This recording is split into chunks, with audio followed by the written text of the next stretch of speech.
Imagine this. You try to push a big box across the floor, and nothing happens. You're sweating, you're tired, but the box didn't move an inch.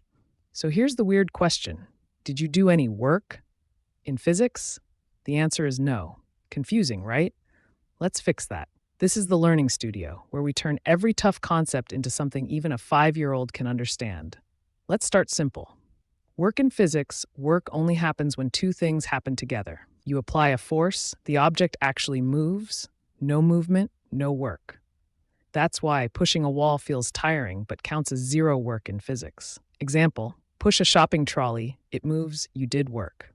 Push a mountain, mountain doesn't move, zero work. Work basically measures how much energy you gave to something to make it move.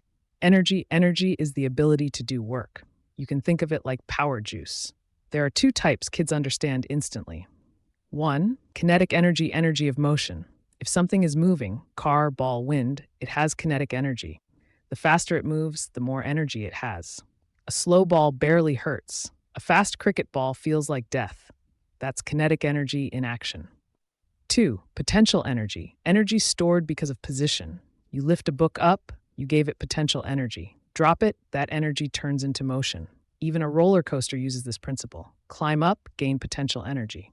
Drop down, convert into kinetic energy. Nothing magical, just energy transforming forms. Work energy theorem. This fancy name means something very simple. Whenever you do work on an object, you change its energy. Push a car, its kinetic energy increases. Lift a stone, its potential energy increases.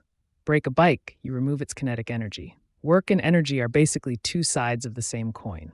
Power. Now, two people do the same task. One takes 2 minutes. One takes 10 minutes. Who is more powerful? The one who does the work faster. Power equals how quickly work is done.